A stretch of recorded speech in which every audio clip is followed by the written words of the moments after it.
you might be as experienced as any college basketball player because you've played with some NBA guys now and had an NCAA tournament team last year, yet the losing streak this year and the losing streak when you were a freshman.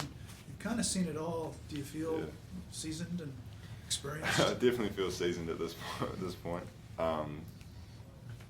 Just like it's just really crazy to think back to like not even my freshman year, even before that when I first got on campus, and I was kind of there for the Pac-12 season of the year before me, and just thinking that that's all been a part of the same experience at UW is just kind of like hard to wrap my head around sometimes. Like feels so long ago, at the same time it doesn't. But yeah, definitely it's kind of hard to wrap the whole experience into the same thing.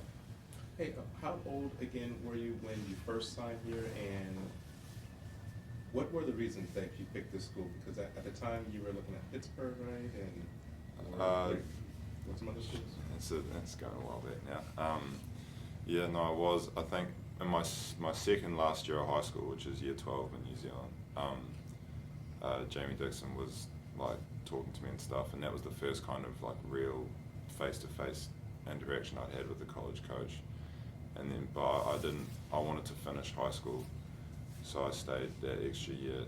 And then Coach Rowe, that was when Coach Roma reached out to Mark Dickel, which was my coach at the time in New Zealand, and yeah, just kind of went from there. And when Coach Rowe first got in touch, I was 17. Okay. And had you been here before you signed, or did you come for a visit first? And no, I think it was kind of like a testament to how kind of new that whole process was to the people in my circle at the time. In terms of, like, America was just such a foreign concept to me at the time. Like, I hadn't heard of Seattle, let alone University of Washington. You had not heard of Seattle? Nope, it was a new word to me. Yeah, so, and then like, because Mark, my coach, he played at UNLV, so he was like more privy to the whole college scene and stuff as a player. So he heard, Washington was interested, and he came up to me all excited for me, saying, University of Washington wants to talk to you. And I was like, who? Like, there's no clue. But, and so, yeah, so I ended up talking to Coach Rowe, and me and him really connected at the time, and I just could really get a sense of how genuine of a person he was.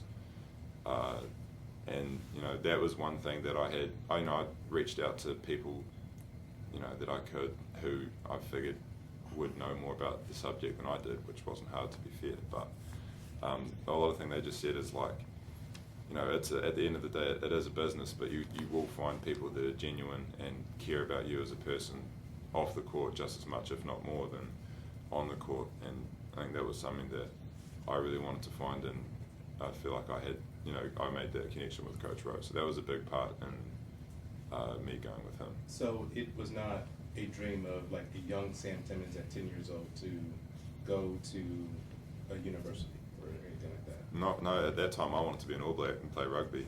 I'm sorry. All Black. All Black, yeah. Yeah.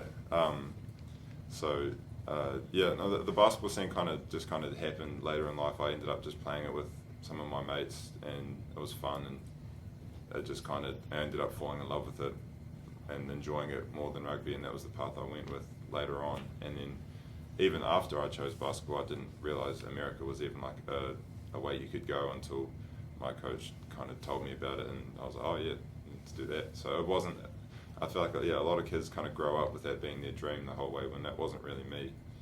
But at the same time, it was just as surreal of an experience to kind of get over here. So when did you see Seattle for the first time, and what was kind of your first impressions of this place and the city? It was as I was kind of saying before, I had committed here before my visit, and like even if I was still going to go here, it would have been nice to go get shown around 4 other cities for free. I would have taken that, but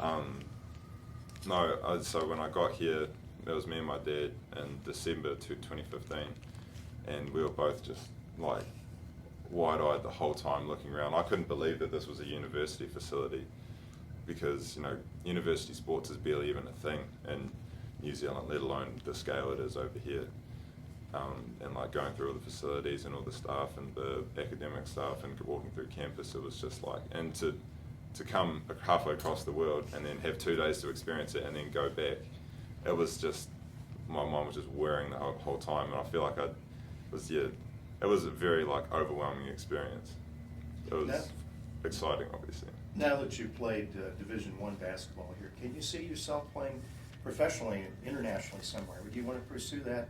I still love the game of basketball just as much as I did when I first got here, and I want to keep playing it until I can't anymore, so I will definitely be trying to do that. Has your dad made any requests for Friday?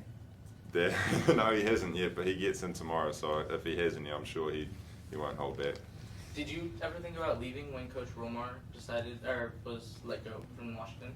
I didn't personally, because another big kind of thing that I wanted to come here for was, you know, historically, both with Otago, the region that I played for at home, and the Otago Boys High School, the high school I played for, when I got there, it was, you know, we were definitely like underdogs and probably, you know, not really considered as contenders for any sort of like genuine success. And, you know, I just, you know, I was able to be a part of a whole bunch of great players in both of those organisations that ended up, you know, winning national titles and stuff, and it was just, I feel like it's just, there isn't a better feeling than being a part of turning it around. So I think that aspect hadn't changed regardless of, you know, who the coach was. So I didn't ever really consider leaving. Couple more guys. You know, in these past 4 years, just a few highlights for you have been Definitely that one where Dad asked for a reverse and I managed to get that. I honestly myself can't remember where that came from.